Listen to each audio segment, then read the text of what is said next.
Now, Dr. Patty Maclay, MD. That stands, John, I think, asked, does that stand for Maryland. Physician or Maryland? She's an MD from MD, right? Yes, she is from Maryland. She is, speaking in her capacity today as let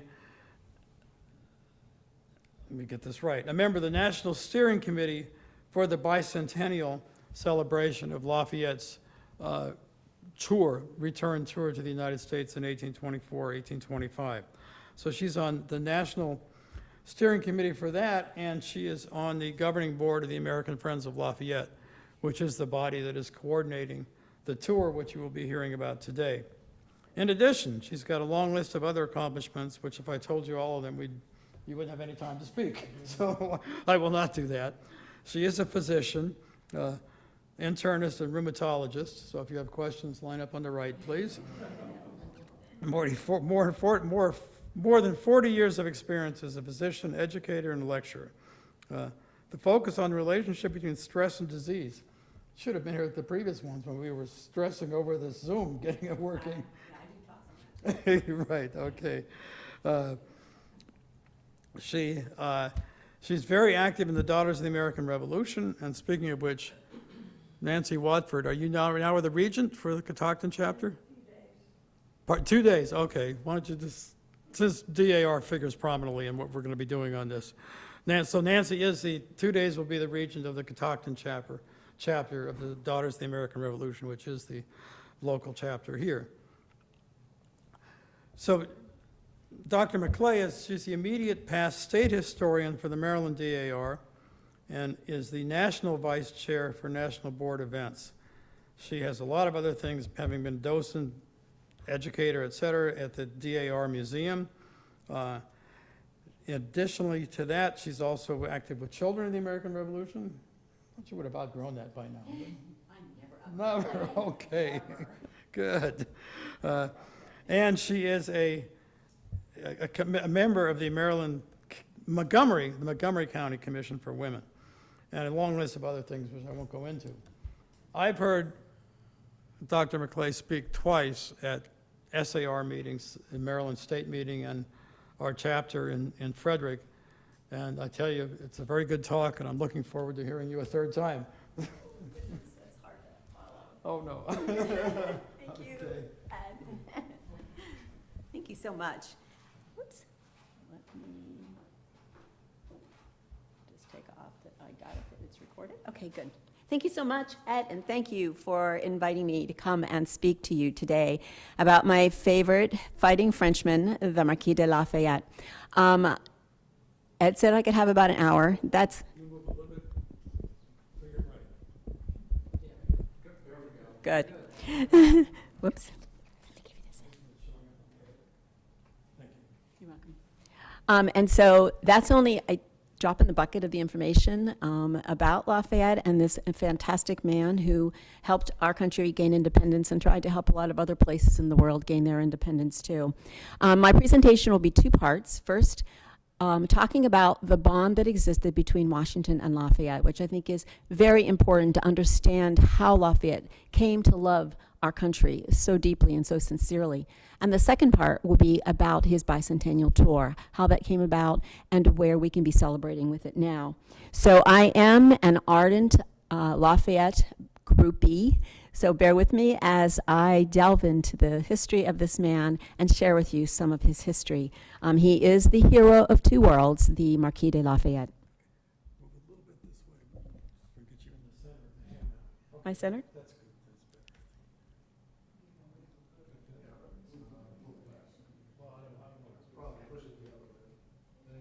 That better? Good. Okay. Now I got to get this to work.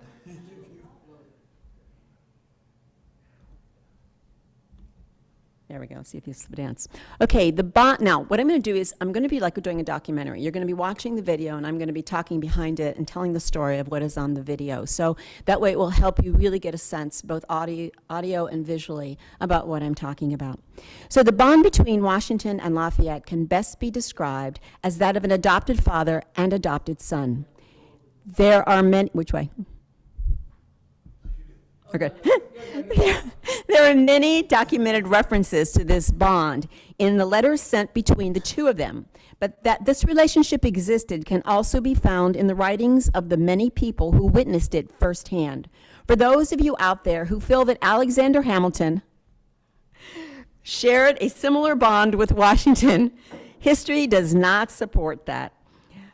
And this is despite the fact that there were many who could have documented this relationship if it had existed at all, both within or outside of the room where it happened. I had to throw that in there. This is the story of how and why Washington and Lafayette alone had such a close father-son bond. So who was the hero of both America and France, and how did he gain the respect and love of both George Washington and our nation? Lafayette began his life as a wealthy French aristocrat with an impressively lengthy name, Marie-Joseph Paul Yves Roche Gilbert de Montier, Marquis de Lafayette. That lengthy name seemed to foretell of what was to be his long and productive life, always devoted to the Enlightenment principles of freedom and democracy. And so our story begins in early August of 1777. Washington had traveled to Philadelphia to address Congress on an urgent matter. Things were not at all going well. The British were ready to isolate New England from the rest of the colonies and moving quickly to capture Philadelphia and take prisoners of the members of the Continental Congress. It was there on August 5th at a dinner party held in his honor that the general first met the young Lafayette. Congress had already informed the president that he was free to do as he liked with the eager young 19-year-old as long as he kept him alive due to his wealth and influence with the French court. Yet before the month of August waned, Lafayette became a member of Washington's military family of generals and aides. He was seen riding right next to Washington when reviewing the troops and was often engaged in private conversations with him. By early September, Lafayette was standing close by Washington as he prepared for the Battle of Brandywine. Of this relationship, General Nathanael Greene wrote, quote, "Never during the Revolution was there so speedy and complete a conquest of the heart of Washington," close quote. So now let's move from America back to France to explore Lafayette's early years. Gilbert was born on September 6th of 1757 in Chavagnac, France, a province of Avignon. His family was prominent, wealthy, and had a strong French military history, as the Lafayettes fought both in the Crusades as well as rode with Joan of Arc.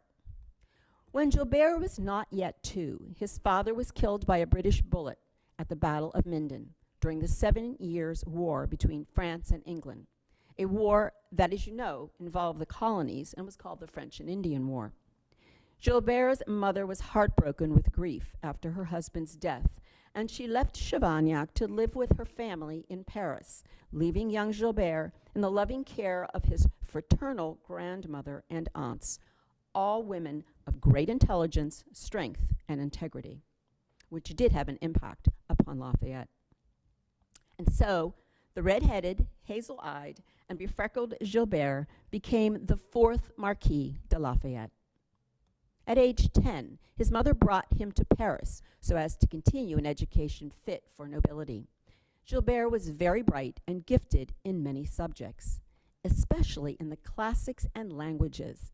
He would often win first prize in the Latin competitions over boys many years his senior.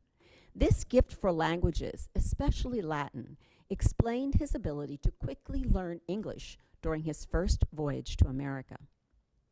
By the age of 12, after the deaths of both his mother and grandfather, Lafayette became an orphan, yet one of the wealthiest orphans in France, if not the wealthiest, next to Louis XVI, who wasn't an orphan. As was the custom at the time, a marriage was arranged. This was to be to Adrienne Noé. Adrienne also came from one of the wealthiest families in France, who had direct access to the court of Louis XVI. In her writings, she remarks that when they first met, Lafayette was kind to her, but treated her as if she were a child. She, however, fell madly in love with him. They were married in April of 1774. Adrienne was but 14 and Gilbert 16. Later in life, Lafayette would write, "I shall never stop trying to demonstrate my firm, tender love for the woman I had the good fortune to marry." Their first child, Henriette, was born in 1776, but sadly she died before her second birthday when Gilbert was away in America. Being from the rural French countryside, Gilbert hated the court life that was present in Paris and Versailles, and rather sought the military world of his father. He became a lieutenant in his father-in-law's Noailles Dragoons, one of the best fighting units in France. It was during the summer of 1775, while engaged in military training at Metz, France, that Gilbert first heard of the American fight for freedom from a guest at a dinner hosted by the Comte de Broglie and the English ambassador to France. This guest was none other than King George III's brother, Prince William, the Duke of Gloucester, who strongly sided with the rebellious colonies. Lafayette wrote, "I gave my heart to the Americans and thought nothing else but to raise my banner and add my colors to theirs." And although not mentioned, it was the perfect opportunity for him to seek revenge against the English, who killed his father and humiliated the French nation at the end of that 7 Years' War. Pictured on the right is the Lafayette family coat of arms, and in the center is Gilbert's version, to which he added the phrase "car non," meaning "why not?", a phrase he lived by all of his life. Very soon thereafter, Gilbert asked Silas Deane, the American commissioner to France, for a position in the Continental Army. Deane was tasked by Congress to seek aid in France, so why not recruit a wealthy young nobleman of high birth, driven by the desire for battle and revenge? However, unbeknownst to Lafayette, Deane's French officer appointments meant nothing to either General Washington or the American Continental Congress. They considered the young French officers as inept and purely glory-seeking. In April of 1777, overjoyed by his appointment as a major general, Lafayette bought and equipped his own ship, which he renamed La Victoire, which translates to victory. At the age of 19, he then sailed to America to join the Continental Army.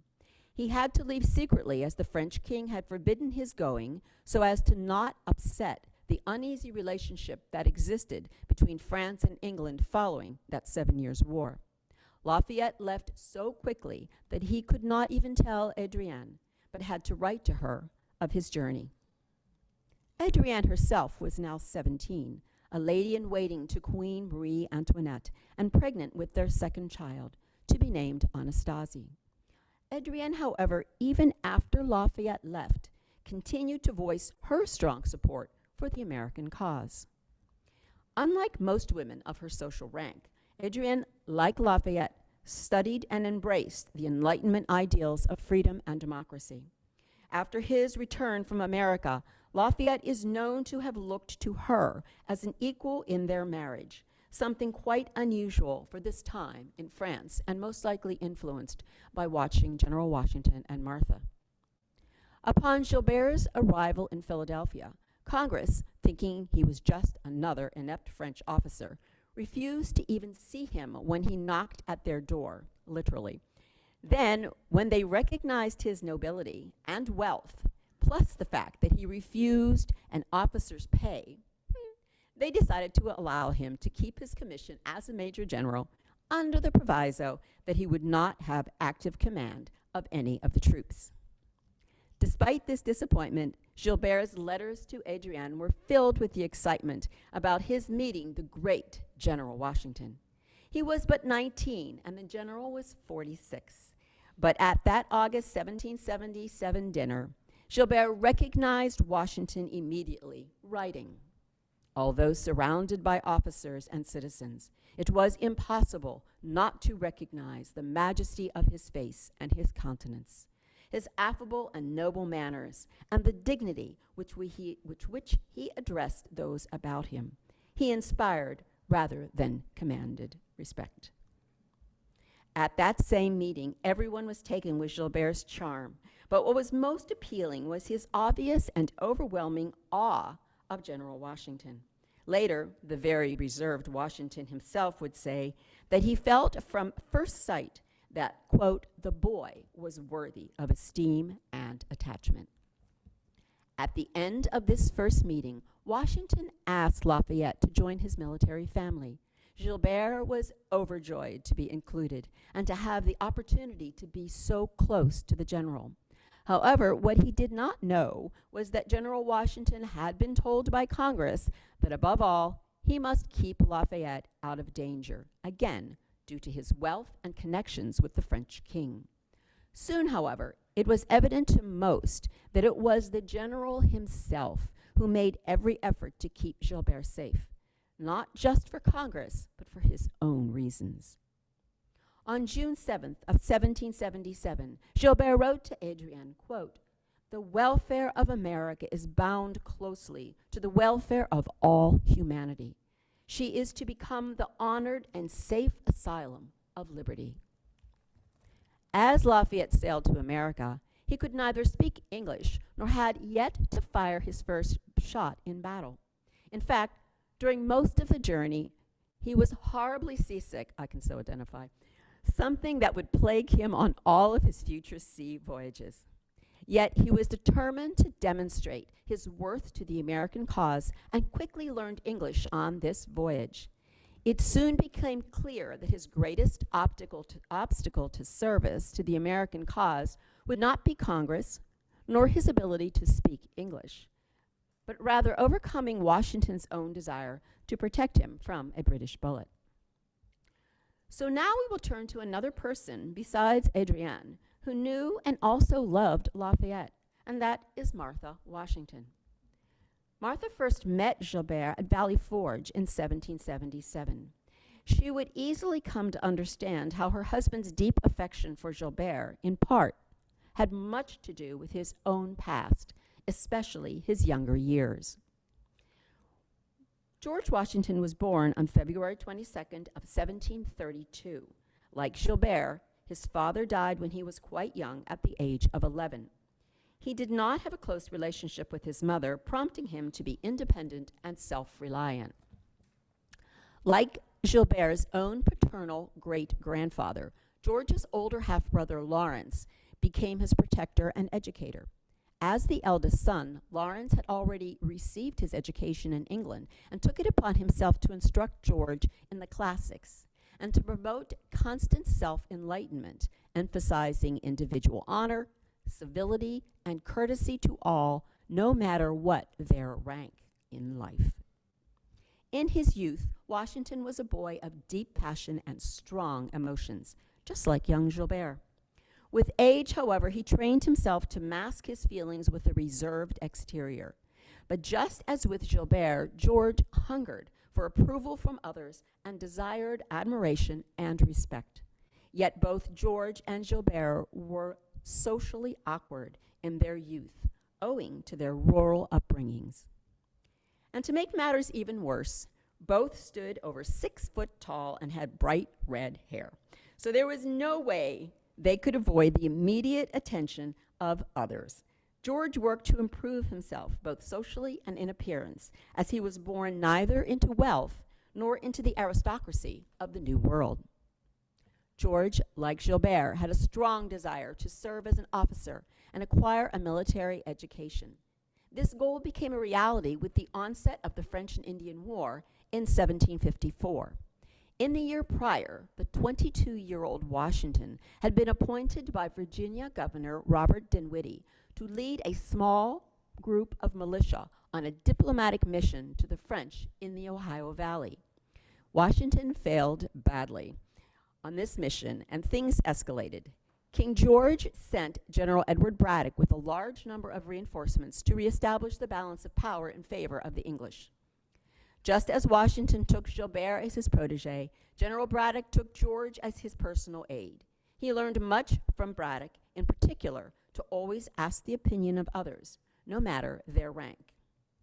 George protected his emotions, but Martha was the only one to whom he opened his heart. They married in 1759, she being the richest widow in Virginia.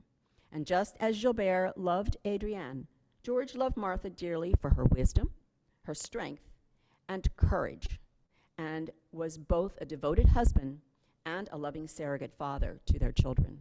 And by the way, a lot of the things that we hear about Washington is what Lafayette saw and was imprinted by when he came to our country, which explains a lot of his later life thoughts and behavior. It is thought that Washington did regret not having children of his own, especially a son.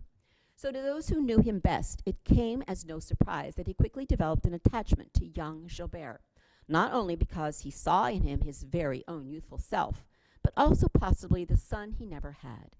And so it was that Washington found trusted companionship and unwavering devotion in Gilbert, while he could freely return that devotion as fatherly affection. Now we will turn to yet another person who knew Gilbert, and this is Caddy Green, who was the young wife of General Nathaniel Greene. Caddy wrote that when Lafayette first arrived at Valley Forge on October 18th of 1777, it had been a mere 5 weeks since he had been shot in the leg at Brandywine. He could wear but one boot, but despite the incredibly harsh conditions that winter, he had insisted upon joining General Washington at camp. That the young Frenchman was George's favorite did not miss Caddy's attention. Caddy spoke fluent French, so she was able to easily speak with the young Gilbert. Their conversations focused on many things, including how much he missed his wife and French homeland. But what was unmistakable in his interactions with Lafayette's devotion to General Washington, not only as his commander and teacher, but as a son to an adored father. Caddy knew of Lafayette, as her husband had already written much about him to her. One such letter recounted a now famous conversation between General Washington and Lafayette soon after they met in August of 1777. Washington and his officers, including Lafayette, were inspecting Philadelphia fortifications when the general said aloud to his officers, "We should be embarrassed to show ourselves to an officer who has just left the French army." But the young Lafayette immediately responded, saying, "General Washington, I am here to learn and not to teach." Greene wrote that it was this unexpected response and Lafayette's constant generosity to others that endeared him to his fellow officers and most certainly to the general. To Greene and others, the general's affection for the young Frenchman grew quite deep and was just as sincerely reciprocated. In other correspondence, General Greene wrote frequently to Caddy about the war, but it was the Battle of Monmouth Courthouse that he related as one of the most difficult. It took place on an unbearably hot day in June of 1778, and the accepted opinion was that the incompetent General Charles Lee should never have replaced the intelligent and capable Lafayette as one of the commanders of the attack.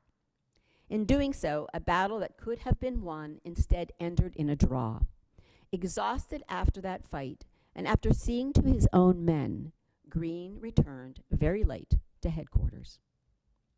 As he was about to lay his cloak upon the ground to rest, he looked up and saw nearby General Washington asleep on his own cloak, and sleeping next to him on that very same cloak was the young Gilbert. It appeared that they had fallen asleep together while discussing the battle. Greene wrote that he smiled at this scene, not at all surprised, as he had watched their attachment grow close over the months since their first meeting. Greene himself found the young Frenchman endearing and irresistible, owing to his, quote, engaging charm, and added that observing Washington and Lafayette's growing father-son bond was, quote, a touching distraction from the grisly horrors of the war, close quote.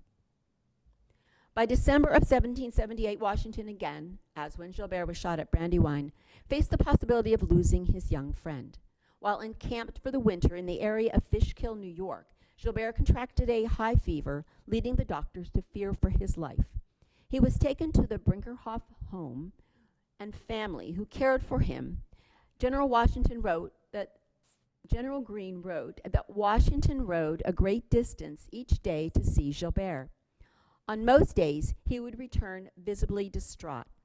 After a few weeks, Gilbert began to recover, and Greene wrote that, quote, "the general's joy was evident to all." A month later, in January of 1772, Lafayette, with the general's blessing, set sail for France to petition King Louis XVI for aid and support for the American cause. His ship, originally named the Hancock, was renamed the Alliance by Congress, specifically to carry Lafayette back to his homeland in hopes of an alliance with the French. It was a 36-gun sailing frigate and thought to be the finest warship in the Western Atlantic. No efforts were spared to protect Lafayette, now considered a hero by both America and France. Indeed, Lafayette proved his devotion to both his adopted father and his adopted country when, along with the efforts of Ben Franklin, France recognized American independence from England. The French pledged their alliance, their financial aid, and that much-needed French Navy to aid in our fight for independence. Lafayette set sail from France in March of 1780.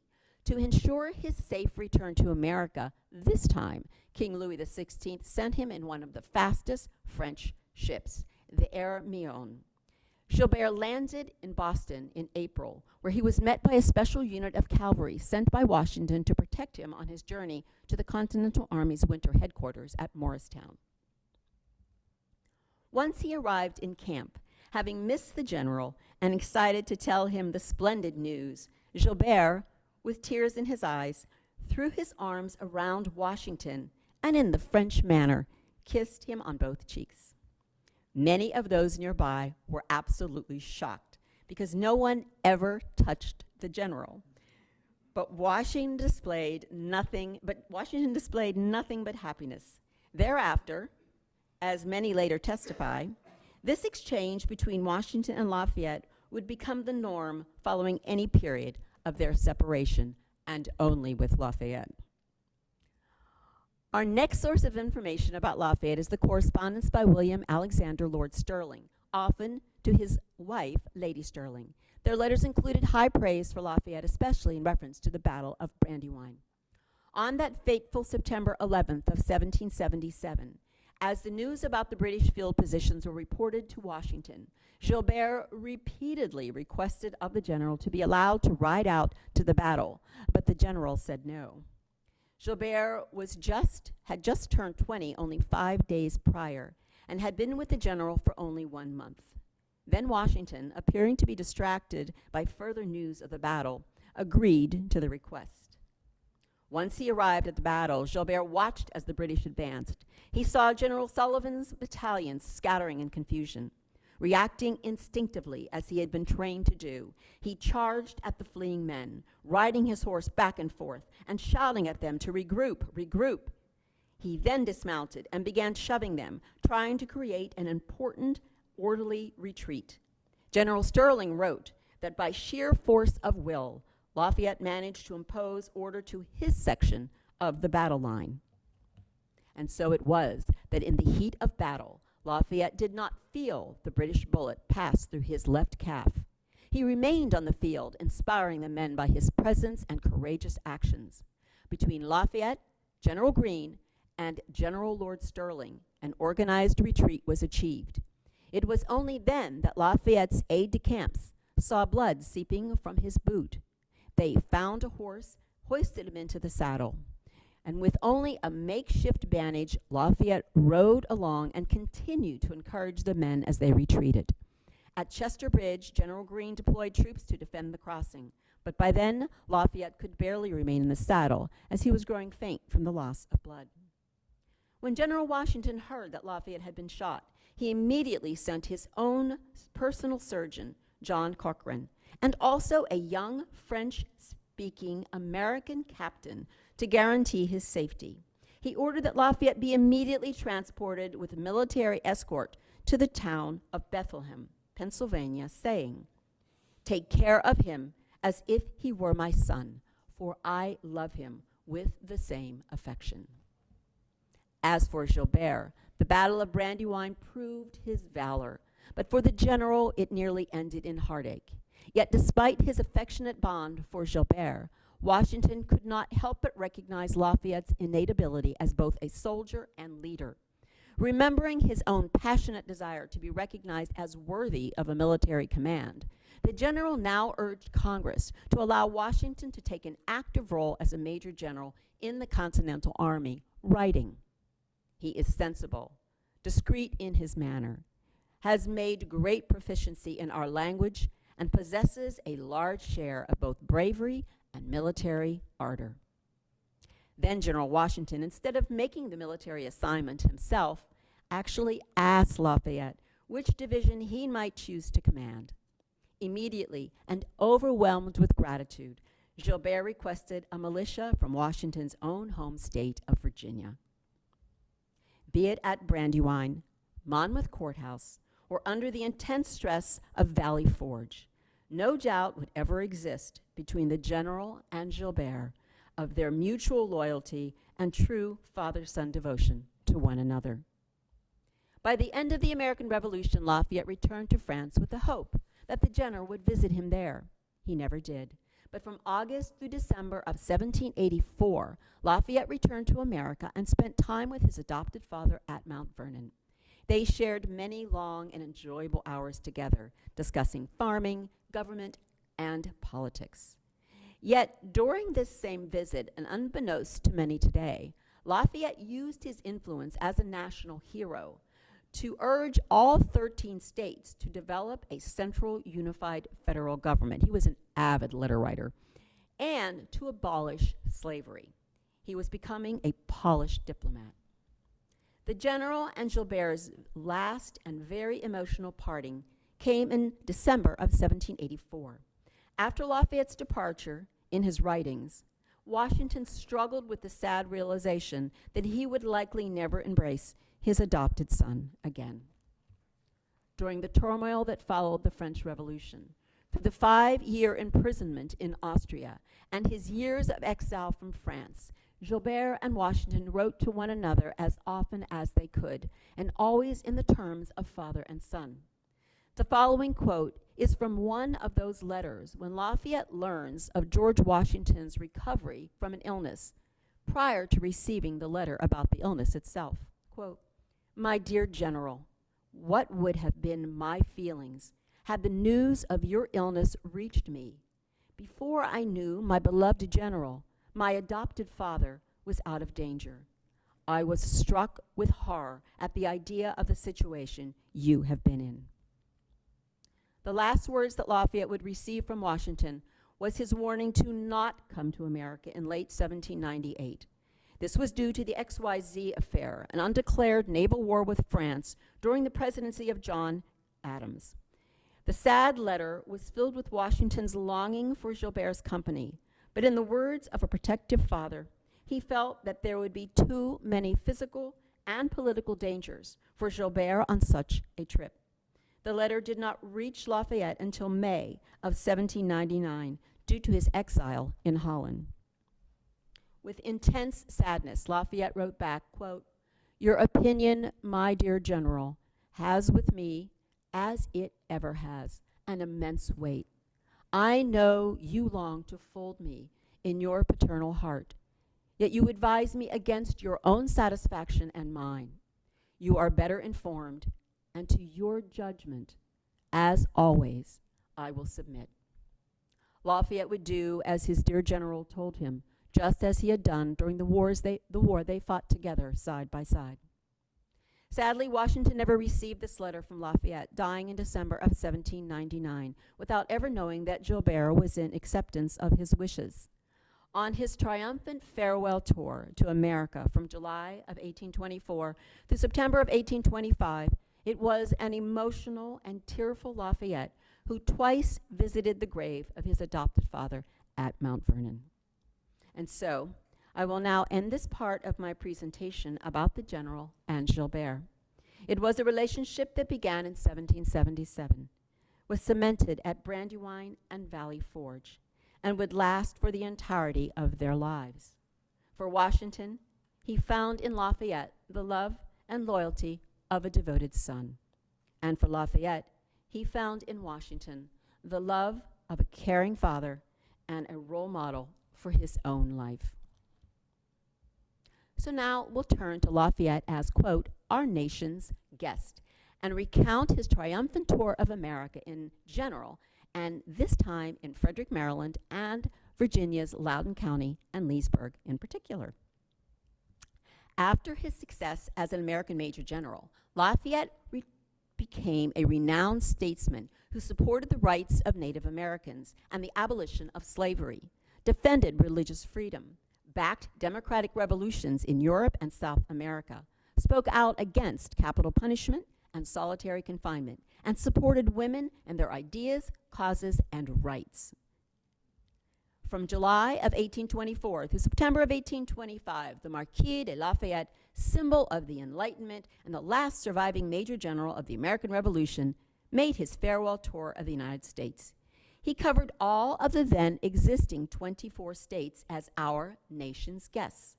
Everywhere he went, he was met with a hero's welcome. Following his return to France, many monuments were raised and areas of cities and towns renamed to commemorate and memorialize his visit, an example being Lafayette Square in Washington, D.C. In this part of my presentation, we will look at the reason for Lafayette's visit and his tour, the implications of that tour to early 1800s America, and the plans now in progress to celebrate in 2024 through 2025 the bicentennial of Lafayette's American tour, and how all of you might be able to get involved with this momentous happening. It can be honestly said that other than Alexander the Great, the Marquis de Lafayette had witnessed and participated in more momentous events on 2 continents than perhaps any other. As you have already heard, by the age of 19, young Gilbert left the comforts of Paris and the court of King Louis XVI at Versailles and joined the Continental Army to fight for liberty with the man who became his lifelong father figure, George Washington. After the war ended, Lafayette returned to France and pursued both a military and political career, always championing the ideals of liberty and democracy for which he and Washington fought side by side. With the influence of Thomas Jefferson, he wrote the Declaration of the Rights of Man and of the Citizen, which was inspired by our own Declaration of Independence. In July of 1789, just 3 days after it was read with acclaim to the liberal members of the French Assembly, the Bastille was stormed. Soon thereafter, Lafayette sent to Washington the key to the Bastille, writing, "Dear General, this key is a tribute which I owe to you as a son to my adopted father, as an aide-de-camp to my general, and as a missionary of liberty to its patriarch." With the onset of the French Revolution, Lafayette was appointed commander-in-chief of Paris's National Guard and tried desperately to steer a democratic course through the years of the French Revolution. In August of 1792, radical factions took control of the French government, and Lafayette was labeled a traitor and ordered to be arrested. He fled France, but was captured at the border by Austrian troops. He spent more than 5 years from 1792 through 1797 in an Austrian prison under the dreadful conditions, and most of the time in solitary confinement. It was here that Adrienne, his wife, and 2 daughters, Anastasie and Virginie, named after Washington's home state, stayed with him for 2 years and were known as the prisoners of Olmütz. During the same time, Adrienne had sent their son Georges to the United States, and he had stayed with Washington at Mount Vernon.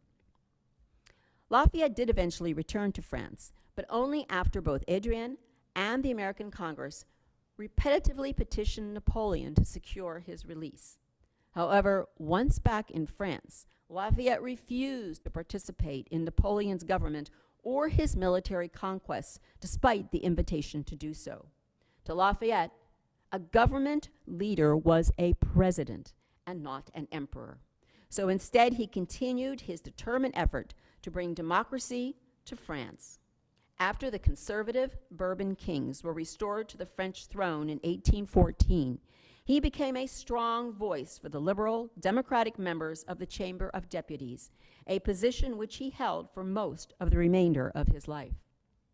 By 1824, Charles X ascended the throne, instituting a conservative, undemocratic monarchy. By this time, Lafayette had already been under tight surveillance as a dissident. So when Charles X became king, he retired from public service to live with his family on the estate owned by Adrien's family, called Lagrange. He left intensely saddened as nearly every vestige of liberal thinking had disappeared from France. It was at this time that the opportunity to tour the United States came in the form of an invitation from President James Monroe. Happily, at the age of 67, Lafayette left France for his final trip to America. Meanwhile, the early 1820s saw the United States working to solidify its political system. It was a nation now free of any wartime obligations, but politically fragile. Thomas Jefferson, a lifelong friend of France, had negotiated the Louisiana Purchase in 1803 and secured America's westward expansion. But by 1823, both Congress and President James Monroe, the last of the founding father presidents, decided that a visit by Lafayette might help unify a democracy being fractured by the politics of the divisive 1824 presidential race involving John Quincy Adams, Henry Clay, Andrew Jackson, and William Crawford. No longer the slim, young 19-year-old military officer in a powdered wig, Lafayette happily accepted the invitation and returned to the land of his youth.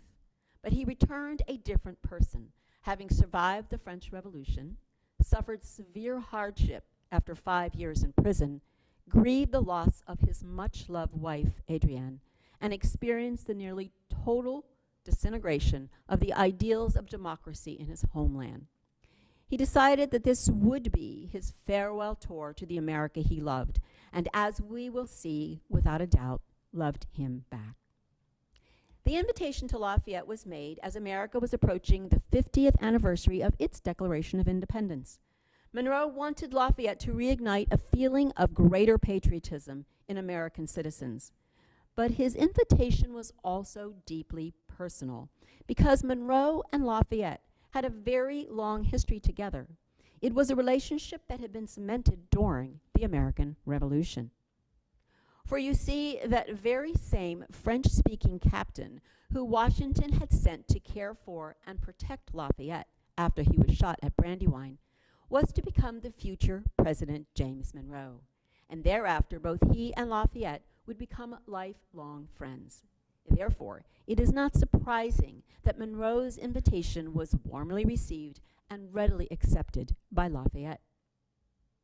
As to the farewell tour itself, sadly, in order to visit America, this once wealthy Lafayette had to sell cattle and borrow money in order to finance his trip.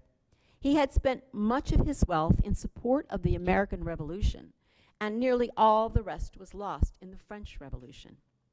What was saved came only through the tireless efforts of his wife, Adrienne, who had died in 1807 at the young age of 48.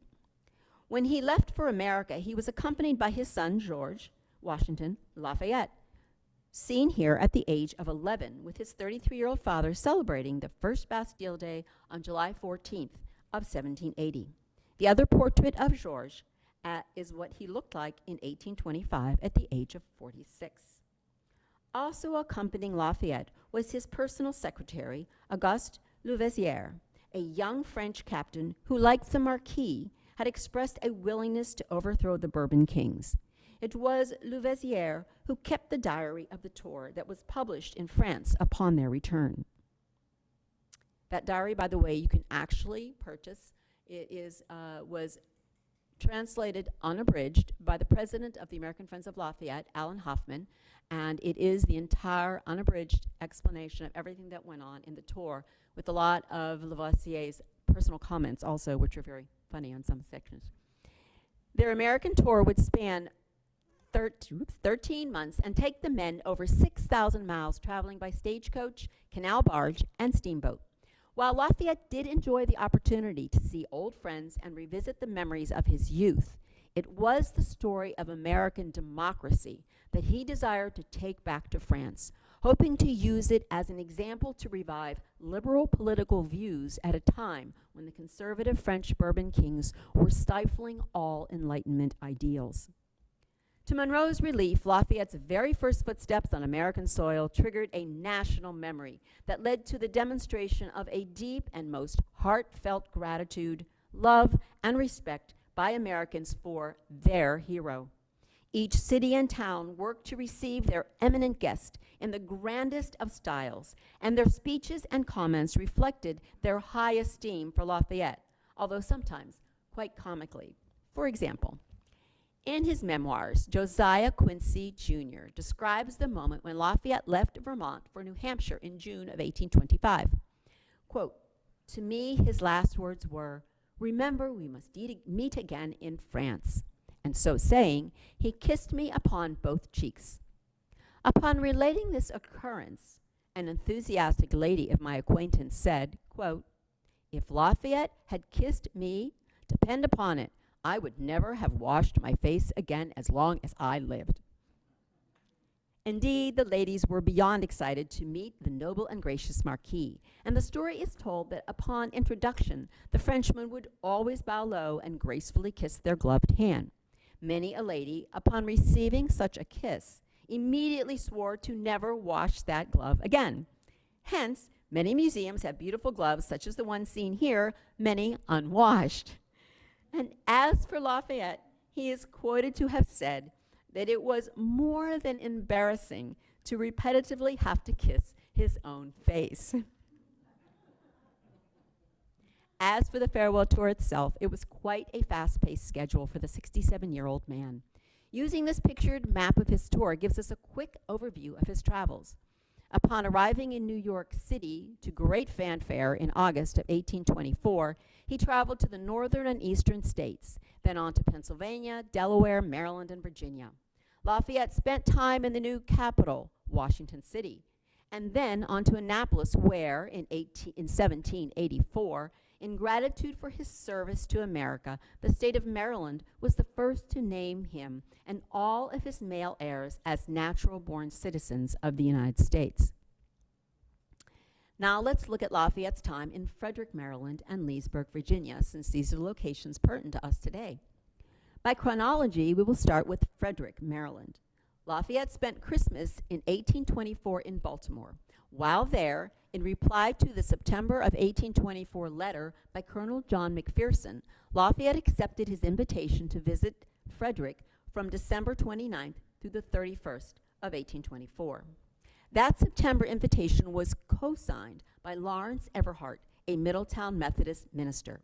However, Everhart was also an American Revolutionary War hero who fought valiantly in many battles, including at Brandywine, where he was thought to have served with other Maryland regiments under General Sullivan.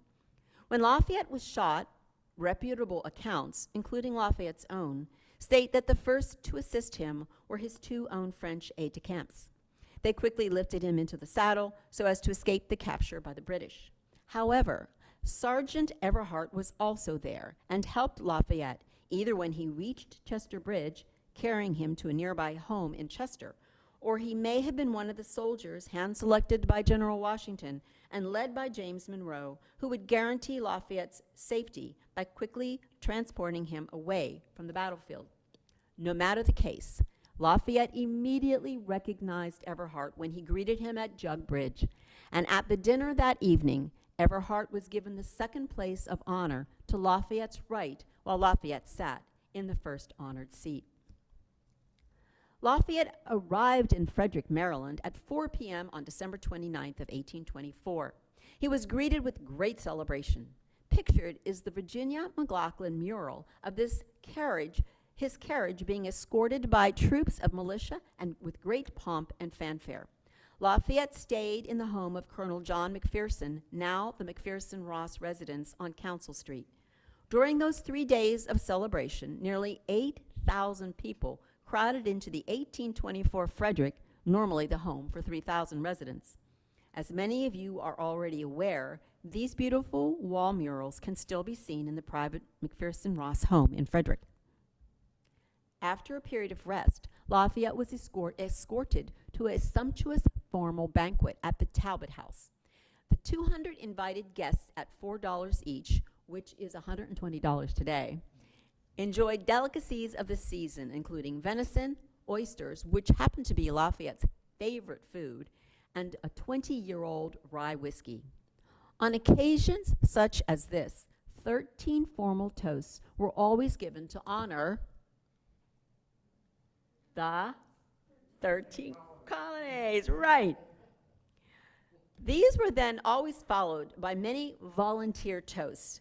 At this banquet, these toasts focused on Lafayette, the military, the Navy, the planned C&O Canal, and the American economy, especially the place of manufacturing and agriculture in the young democracy.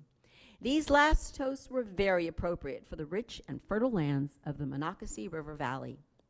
Lafayette himself toasted the old Maryland line, my favorite, and the young Frederick volunteers. John Barney, General Joshua Barney's brother, raised the toast to the ladies. I don't know how they got up from the table after doing all these toasts, because these would go on for 40 or 50 toasts, and they're drinking, and you had to drink with each one of these toasts, otherwise you were not honoring the purpose of the toast. Whoa. Water down that whiskey. One interesting volunteer toast was to the Greek War for Independence from the Ottoman Empire, which had begun in 1821. The exact words of the toast were, and this is that, quote, "The suffering Greeks, may they meet with a Lafayette," close quote. The statement intrigued me, and so I did a bit of research, and interestingly enough, the Greeks did have their Lafayette in the form of Dr. Samuel Gridley Howe. He was an American abolitionist who, in the very same year when this toast was made in Frederick, left Boston and volunteered with the Greek army as a soldier and doctor. Howe's bravery, enthusiasm, and ability as a commander, as well as his humanity, won him the title of, quote, the Lafayette of the Greek Revolution. The war lasted 7 years, ending in 1829 with Greek freedom. Howe later went on to have a tumultuous marriage to Julia Ward, who, as Mrs. Howe, wrote the Battle Hymn of the Republic. The world is small even then. The day after the banquet, on December 30th, Lafayette reviewed the militia in front of Talbot's Hotel at West Patrick and North Court Street, met with the ladies in the afternoon, and that evening was honored at an eloquent grand ball where tickets cost $5, which is $150 today. And it was so noted that people had to wear their shoes, but that the military could wear boots. It is said that the base of an immense centerpiece candelabra holding numerous expensive beeswax candles was made from the shell of a cannonball transported from the Battle of Yorktown. And by the way, there is some thought right now that one of the reenactment things that will be done will perhaps be the reenactment of that grand ball. I am really rooting for that. I want to get dressed up. Lafayette left Frederick at 8:30 a.m. on December 31st and returned to Washington City. He then moved south to the Carolinas and Georgia, and west to the new states of Alabama, Mississippi, and Louisiana. From New Orleans, he traveled up the Mississippi River by steamboat to Missouri, Tennessee, Kentucky, Illinois, Indiana, and Ohio. He then went through Pennsylvania, arriving in Erie, where he spent time at Niagara Falls. He followed sections of the new but unfinished Erie Canal, eventually arriving in Albany, New York.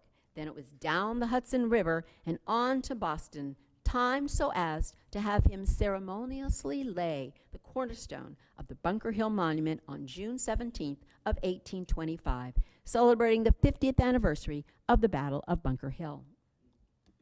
Thereafter, he traveled to New Hampshire, Vermont, and Maine, then back through New York, ending in New York City at a grand 4th of July celebration. He then passed back through New Jersey, Philadelphia, Pennsylvania, Maryland, and then on to the White House, where he was warmly received by the now President, John Quincy Adams.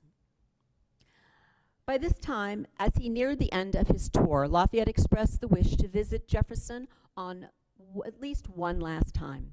John Quincy Adams agreed, and so they set out on August 6th of 1825 in the company of Lafayette's son George and his secretary Lovettsville. Interestingly, they were without an escort, as times were different back then. The story is told that when their carriages reached a toll gate, Adams paid the toll, but as they continued on their way, they heard the gatekeeper shouting after them. Apparently, the president had not paid the full toll amount, so Adams dutifully paid the difference. But while doing so, the gatekeeper noticed that General Lafayette was sitting in the carriage. He immediately apologized and returned the entire toll amount to Adams, saying that had he known that the general was as a passenger, he would never have even asked for the toll and wished Lafayette a great journey. Adams, however, said that Lafayette was not traveling as, quote, the nation's guest, but simply as a friend of the President of the United States, and therefore no privileges were extended. The astonished gatekeeper agreed and withdrew with his money. Lavoisier then wrote that throughout his entire tour, Lafayette had only once had to pay a toll, and that was this day when he traveled with the President of the United States, a time when in every other country he would have never had to pay the toll. To say the least, Lavoisier continued to be more than intrigued by American democracy. Lafayette and Adams stayed with Monroe at Oak Hill for 3 days, recalling their time together in the Revolution, discussing the American economy, farming, trade relations, and enjoying the beauty of Oak Hill. Lavoisier wrote of Monroe that the retired president was, quote, a farmer, pleasantly settled with all his family in a handsome house. On August 9th, officials and militia from Leesburg arrived at Oak Hill and invited Lafayette to attend festivities that they had planned. Lafayette left in the company of past President Monroe, President John Quincy Adams, and Chief Justice John Marshall, who himself had entertained Lafayette at his home in Richmond in November of 1824. In a grand procession, they traveled the 11-mile distance to Leesburg, headed by 2 troops of cavalry. The roads were lined with citizens cheering and all waiting to catch just a glimpse of the nation's guest. Lavoisier wrote of the distinguished men traveling with Lafayette that they, quote, received their share of the people's homage, but it was easy to recognize that these respects were accorded to them more on account of the veneration that their virtues inspired rather than in relation to the titles they possessed. Think about that today. The festivities had been planned by Cuthbert Powell, son of Colonel Levin Powell, who had served with Lafayette at the Battle of Brandywine. The military displays were planned by Brigadier General George Rust, who was a member of the Virginia militia and had defended Baltimore in the battle and the War of 1812. To this day, Lafayette's visit is still considered the greatest social event in the history of Leesburg, except for my talking today, right? No. A cannon marked Lafayette's attendance and entrance to the city, and along with the cavalry and infantry, he and his entourage were welcomed from the steps of McCabe's Ordinary by Mayor John Henry McCabe. This is now called the Patterson House. Thereafter, a reception was held at the Osborne Hotel, and Lafayette then paraded through the main streets of Leesburg. This included passing through an avenue formed by boys and girls. On the right were young ladies from the Leesburg Female Academy, and on the left, boys from the Leesburg Institute. The young ladies wore white dresses, blue sashes, and evergreen, tastefully adorning their heads. The young men wore red sashes and white and black cockades. They held sprigs of laurel, which they threw in front of Lafayette. Indeed, a returning hero's welcome. The parade ended in front of the Leesburg Courthouse. Now, does anybody know why they wore black and white cockades? This intrigued me, too, because I didn't know the answer when I read this in Niles' Register. They wore them because Washington and all of the officers, Washington early on had tried to designate the officers in the field using different forms of cockades. Officers initially were told to wear pink cockades. Now, does anybody know why pink would have been selected as an officer's cockade? Because pink in those years was designated for men and blue was for women. It switched around the time of the Civil War, but that's why they were pink. And then it went into some greens and whatever. But it was adopted that the officers in the military family Washington, Lafayette, etc., wore black in their cockades. Then when it was approaching the alliance with the French, white was added to the front. So the background was black, the front was white, in hopes of an alliance with the French. So there's your explanation of the black and white cockades, which you will prepare for our Lafayette bicentennial farewell tour. The first speech was by Monroe, who referenced the American Revolution as the most important event recorded in history. He then said, "May we prove true to its principles, and may our country, by force of example, be useful to other nations." This comment was definitely directed in support of Lafayette's desire to return to France, a France under the repressive, undemocratic rule of the conservative King Charles X.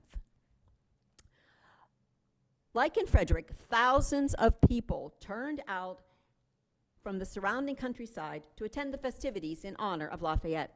The day ended with a grand banquet held on the courthouse lawn and attended by 200 invited guests. The traditional 13 toasts were given, and as always, the 13th was a toast to the ladies. Quote, "To the fair sex, the smile of beauty is zest of life." By the way, Lavoisier did not always record all of the speeches, but he did seem to always take close note and comment on the ladies. Following the 13 lead-off toasts were another 37 volunteer toasts honoring the American Revolution, American democracy, and Lafayette. Lafayette's own toast praised Loudoun County, the town of Leesburg, independence, equal rights, and the Monroe Doctrine penned by James Monroe while at Oak Hill in 1823. One of the more interesting toasts that may have also been delivered by Lafayette himself was in honor of General Simon Bolivar, who liberated many South American countries from Spanish rule and eliminated slavery. The toast was to Bolivar, who has felt true patriotism and understood true glory. And of South America itself was said, quote, "May her infant republics rise upon the foundation of the rights of man and remain as firm as the bases of her mountains."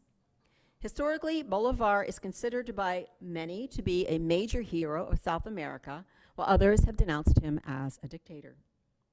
That night was spent in Leesburg, either at the Eagle Tavern, located at 20 South King Street, or perhaps at McCabe's Ordinary, also known as the Patterson House. And you'll have to correct me because I don't know any of these places, but you do. The next day was spent visiting the Temple Hall and Farm, home of William Temple Thompson Mason, nephew of Revolutionary War patriot George Mason. Here, Lafayette served as godfather to Mary Carroll Mason at her baptism, while Monroe and Adams witnessed her sister, Maria Louisa. This was appropriate, as there was a connection between Lafayette and the Mason family, and that was through the Declaration of the Rights of Men and of the Citizen. As I said previously, this document was modeled after our Declaration of Independence, but written for France in 1789 by Lafayette with Jefferson's influence. But for the Declaration of Independence itself, Jefferson had used the ideals codified by George Mason. So there was a well-founded reason to have Lafayette as godfather of Mason's grandniece. Celebrations and a parade ended at the Belmont Plantation, home of Ledwell Lee, who had served as Lafayette's aide-de-camp. Lafayette presented him with 2 fireplace surrounds as gifts, and these remain in the house today. It is believed that over 10,000 people witnessed the festivities in Leesburg and the surrounding area. The next day, all the visitors returned to Washington City. As you can see, every possible type of event was held to honor Lafayette.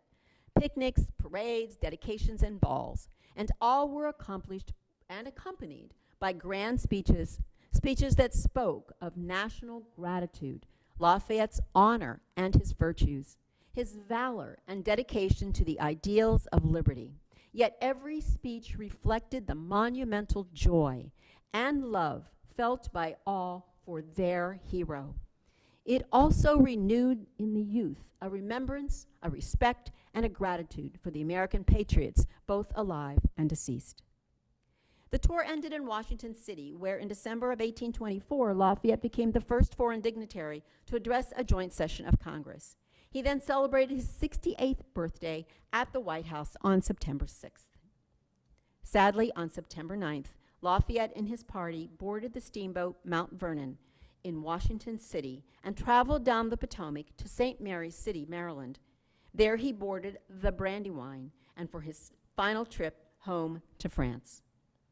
Lafayette died on May 20th of 1834 and was buried at Picpus Cemetery in Paris next to his lifelong love, Adrienne. As per his father's request, his son George covered his coffin with soil that he and his father had collected at Bunker Hill.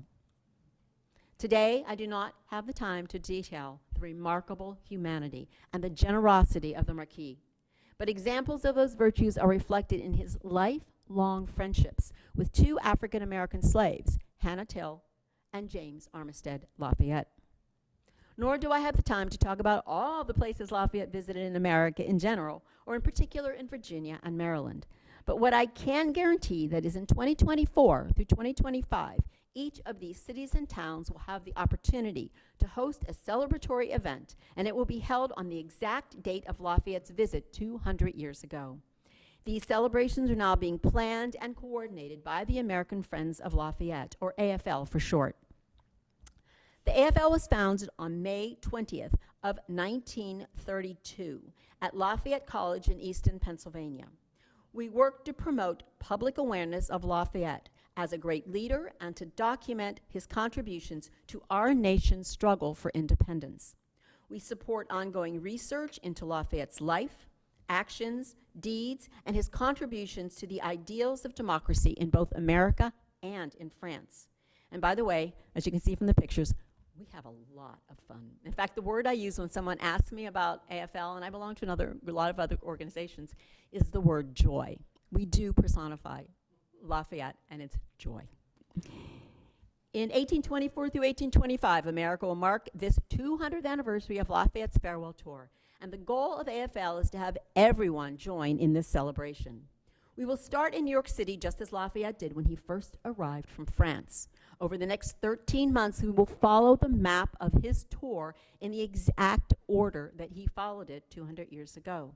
On October 7th, we will be at Fort McHenry, when the Museum of the American Revolution's replica of Washington's campaign tents will be on display just as the original dining tent was in 1824, and that is my project, and I am so excited to be working with Fort McHenry, plug for the National Park Service, because they have drunk the Kool-Aid. On October 7th, they're giving me 3 cannons and letting me respond with 13 cannons from Federal Hill. It's going to be great. On October 17th of 2024, join us as we travel to Washington's tomb at Mount Vernon to commemorate Lafayette's sad and tearful visits. On October 19th, it will take us to Yorktown to celebrate both the victory of 1781, as AFL does every year, and Lafayette's return there on that very same day in 1824.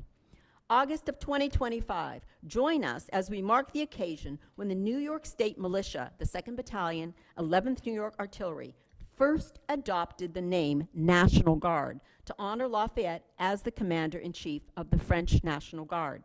In 1916, the National Defense Act required the use of the term National Guard for all state militias. That's how they got to be called the National Guard. Finally, join us in Washington, D.C. to bid farewell as we board a boat and sail down the Potomac River, waving as we sail past Mount Vernon, just as Lafayette did, and just as we will do 200 years hence. So can you all get involved with the Bicentennial Committee? We are now busy researching Lafayette's visit to America. When we find speeches, we will need reenactors to read them. If there was a parade, we will need help to plan for it. If there was a banquet or ball, we will need help to recreate it, including the menus and people dressed in reenactment. And we will not simply be throwing parties and commemorations, but rather showing the public exactly what happened 200 years ago. Yet, with all of these events, our greatest goal is to show Lafayette's relevance today, and that he is still relevant to all of us. That he was not just a savvy major general and a capable diplomat, but also an abolitionist and a supporter of religious freedom and women's rights. Americans think our present political scene is the most divisive ever, but that 1824 political campaign was equally bitter. Yet back then, Lafayette played a major role in uniting a divided nation. Today, we hope that the examples of Lafayette's life might again work to bring Americans together. As we solidify our bicentennial plans, each and every one of you can join with the AFL to prepare to and participate in these celebrations. I've listed the cities Lafayette visited in Virginia and Maryland. If you see your hometown on this list or live nearby, we encourage you or your friends to help us by searching the archives, libraries, and historical societies for newspaper articles, speeches, and of course, the menus that told of Lafayette's visit. And when the time comes, plan on working with us to recreate those parades, parties, picnics, and grand balls. Please do consider joining the AFL. You know I was going to give you a plug for that. Please do consider joining AFL to not only recreate Lafayette's farewell tour, but to use each celebration to bring to life this great man who embodied the values we so need today: friendship, respect, human devotion, humanity, honor, liberty, democracy, and equality for all. Now, in closing, let us all remember the young 19-year-old Gilbert Lafayette, whose zeal for the ideals of liberty and democracy brought him from France to America in 1777. How he gave unselfishly to the American fight for independence, and how he quickly captured the hearts of both his adopted father, George Washington, and his adopted country, our America. I ask that when you leave here today, you take with you the memory of Washington's asleep on his cloak with Gilbert, the boy general, beside him. That image reflects an enduring truth about Washington and Lafayette, that from the earliest days of their meeting and for the rest of their lives, they loved one another as father and son. And history has shown us that America indeed loved them both back. And finally, as you return home, I ask that you think about how in 1824 through 1825, that same enduring love for Lafayette prompted one of the greatest celebrations in our country's history, Lafayette's farewell tour as our nation's guest. Huzzah for America, and viva la Lafayette, and thank you for letting me share this history.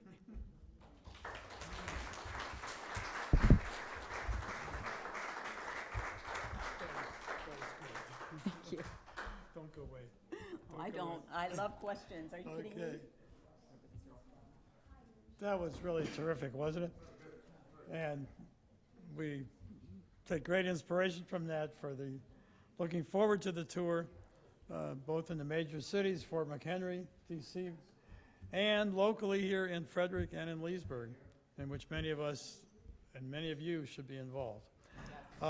As we said before, at this point, we are passing the hat. As you know, we do not charge for these lectures like many other organizations do.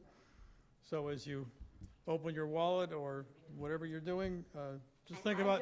I don't get paid for it. I love doing this. I don't need. Well, we'd be happy to give you an honorarium. You're worth it. We give it to the American Friends of Lafayette. Oh, okay. For the bicentennial. Yeah. For the bicentennial farewell tour. Just think of what the lecture was worth and what you would pay for that, you know, in many groups, and donate accordingly. Thank you. So we will take questions. Yes, Shelley. I have two questions. I'm very happy that you're doing this, 1824, 1825 enactment. The first is, I believe that abolition was a significant part of the tour. I think Lafayette was very critical of Jefferson and directly confronted him on the question, so I wanted to ask you about that. And the second is I wanted you to say more, which I don't know enough about, but the unifying effect, particularly in the 1824 presidential election, Quincy Adams, and the fact that the situation was very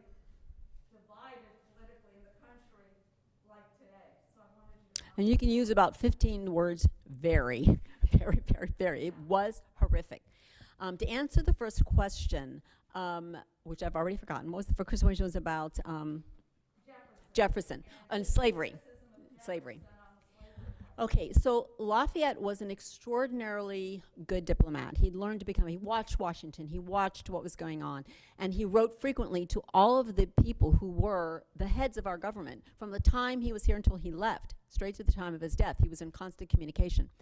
He was also very savvy about what was going on, and he had, in letter form, confronted both Washington and Jefferson, but I don't want to use the word confronted. He was consistently explaining the importance of equality using Enlightenment principles. And so it wasn't like, how dare you have these slaves? It was, did you think about, could you consider, maybe you could think about doing this. His way of proving, what do we say, you practice what you preach? He and Adrian bought a plantation in Cayenne in French Guiana right before the French Revolution. And the plan was, it had slaves. So their plan was, they were going to educate the slaves, which they began to do. They had a local Catholic priest overseeing this. They immediately raised the well-being of all of those, quote, slaves, because people say Lafayette had slaves. He actually didn't really, because when he bought this plantation, he immediately treated them as equal human beings, educated them, taught their children, and the plan was they were going to run this plantation on their own, except what happened was the French Revolution. And so they confiscated that property. So he was not only delicate but forceful about what he said using Enlightenment principles, but he also freed slaves on his own. And then it has been known that he wrote, and this is a quote, that had I would never have raised my sword to defend American democracy had I known that it would go on to involve slavery. And he is known to have said that, and I paraphrase that. So he adamantly was against slavery. And as you know, Washington did free his slaves at his death. He could not free Martha's because they were hers, but he did free his own. Jefferson is another whole difficult story. And yes, Lafayette was very disappointed in his friends, but he was the kind of person, as we can all be, is you accept your friends with their foibles, and you love them for the relationships you've had with them and the influence you've had with them. And so, but a big one that was in a lot of the letters back and forth between father and son is the idea of what slavery and what was going on with slavery. So your second question was? Right. Okay, so it was a horrific campaign. And it was very difficult because William Crawford's, he had a stroke, so he wasn't able to continue in the campaign. So they were fighting over his representation in the, for the votes. Andrew Jackson was not a nice person, and reigns in history is not a nice person. But one of the things that Lafayette did, as a just simple little example, is, I think you can, is that still up there? As you can see, what he wore when he returned was not his French military outfit, not his American military outfit. He wore very simple clothing. And the reason he did that, one was to personify he was coming back as a citizen, not a warrior, but mostly because he did not want to wear a military uniform, as Andrew Jackson did, to side with Andrew Jackson. He knew John Quincy Adams. I think he personally supported John Quincy Adams, and he was able to do that with this physical appearance so as to not side with. The other thing is also that when he was met coming back into Washington, D.C., he was met by John Quincy Adams' son, but there was also, he was being brought by two people who were adamantly opposed against John Quincy Adams. And so with the work that Lafayette knew from what they were saying and he was hearing, and when he went to see John Quincy Adams, an invitation was personally extended by Adams to bring these two people to the dinner that night. So he did a lot of this behind the scenes work at trying to bring together people who he knew, and many of his speeches, many were prepared, most of them were extemporaneous. He would get a sense of a feel for the audience, and he would then direct it in such a way that he was trying to, the importance of bringing people together, which he had become quite savvy at doing when he was back home in France. So the questions are excellent because they do bring up the question of slavery, which again was his major disappointment going through the South.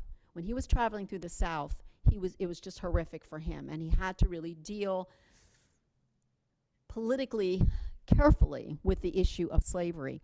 He also, during that same time, was going through, I want to say it has to have been Mississippi, Alabama, Louisiana, with the Indian tribes, the Cherokees there. And already we knew what was brewing with the Indian tribes and what Jackson was going to do later. But all of these Indian tribes, even though some of them had not directly served with Lafayette during the American Revolution, they all knew of him, because these tribes in the South met him, and he very generously greeted them, gifted them, and paid them all the equal respect, the same as he had done in the White House or in any of his trips. So excellent questions, and he again consistently demonstrated his belief in equality for all, no matter who he was meeting. I mean, the story of, you probably heard the story in Richmond when he was going through, and he was, George Armistead Lafayette was dressed to perfection and was standing in the row of people because the slaves were not allowed to be there, but he had managed to get there, and Lafayette saw him, stopped his carriage, got out of his carriage, and went over to him and gave him a huge hug in the front of all these Southern slave owners. So he had ways of demonstrating. When he was in Philadelphia, he heard that Hannah Till's mortgage had to be paid. He immediately took money and went there with people were with him. Everywhere he went, he was the nation's guest. They saw him entering the home of an African-American slave, and he spent hours with her talking about the American Revolution and paid off her mortgage.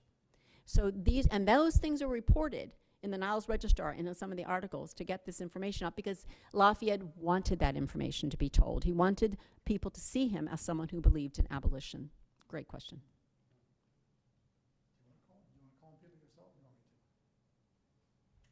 Oh, I don't know who Pilar is. Do you want to call on people? Oh, yeah, okay, we can go there, dear. Yeah.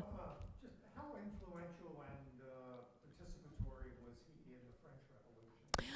Very. Part one and part two. Yes. Active. Why was it turned against him and he was in prison? He was very instrumental because he read the Declaration of Rights of the Citizen and the Man in the Assembly, and 3 days later, I mean, everybody heard about this, and 3 days later, the Bastille was stormed. It was the citizen uprising. Things were very bad. It was the worst of austerity. There were no bread. There's nothing to be able to make food, so the people really were ready to riot. And the Bastille was stormed. He was then appointed as the head of the National Guard. Now, there was concern for the royal actually in the middle, because the concern was he supported, and he verbally supported the uprising. He supported the revolution because he knew that this was the way that France might eventually become a democracy. So he was very supportive. He spoke about it in the Assembly all the time, about the importance of equality in the French society. However, as the head of the French National Guard, he was responsible for protecting the royal family. So King Louis XVI and Marie Antoinette, there was a fear that they would be captured and tortured and killed. So he made that appearance on the balcony when he kissed Marie Antoinette's hand, trying to tell the people, guys, I support your democracy, but it should not be a democracy of terror. It should not be killing people. It should be done through politics, through representation. He supported a three-part assembly, which would be the royalty, it would be what were considered the middle class, which were the clerks, the clergy, and the merchants, and then the regular people as representation. He supported all that and spoke about that all the time up until this Bastille. When he became the head, he had to really, as I said, he thread that needle between what was supportive democracy and what was to protect the royal family. However, what was happening is there were the Jacobins, J-A-C-O-B-I-N, Jacobins, did not want that. And that's when Robespierre shows up. And this guy who had studied under Rousseau and was very much about the black and white of democracy, it's this way and only this way, that is when began the reign of terror that went from 82 to 83, 1782 to 1783 in France. That's when people got their heads lost. That's when it led up to the point where they considered Lafayette a traitor because he was not supporting what Robespierre and the rest of his conspirators were doing, in the sense of let's kill anybody who objects to anything we're doing. Let's start with the royal family. Let's start with Louis XVI. Well, I didn't realize he was only in his 40s when he was guillotined, and Marie Antoinette, and the whole royal family. Adrienne Noailles' family they were all massacred. The only reason that she was not guillotined is because Monroe and his wife were in France at the time, and they went to the French government, Robespierre's government, and said, you better not touch a hair of their head. Do not touch a hair of Adrian's, because by this time Lafayette had already fled. And so that's the reason that she was in prison. She was in line to be guillotined. But I think it was Eliza Monroe went in to visit her every single day. And every day she turned to the guard and said, Madame Adrienne must be here tomorrow when I return for a visit, i.e., don't touch her. She was eventually released because of a petition by Congress to be able to get her and Monroe's efforts as the minister in France to get her out of prison. But it was a horrible time. That's when they had sent George to the United States, because he had stayed 2 years with Hamilton in New York City, and then 2 years with Washington at Mount Vernon. So it was a very difficult political needle, and he ended up not being able to do it because he heard that they were going to go after him as a traitor. And so that's when he fled to the border of Austria. But because the Austrians and the Prussians had conjoined with Robespierre's politics, that they arrested him and put him in the prison at Olmütz, which was in a horrible condition. Actually, people know that he wears a toupee. When he was here, he was wearing a toupee. It's because he lost all his hair in that prison. It was that bad and that horrible. And then for Adrienne and the two girls to go and join him there. And that's when she began to get very ill. And I'm working on a paper right now about her illness from the physician medical point of view, because people say they thought she had lead poisoning when she died, and I'm looking at it and I'm like, no, she had an autoimmune disease. She may have had familial Mediterranean fever or lupus, but she did not die from just because of lead toxicity. So yeah, it was very difficult. And that whole history of the French Revolution is so convoluted and so complicated that I'm still working on reading through that now to try to get a good understanding of how his role and what he continued to do despite this insanity. And he knew that he was in line to be guillotined if he kept talking about the way he was talking, yet at the same time he had to wear the hat of the military guy. So it was rough. Yeah.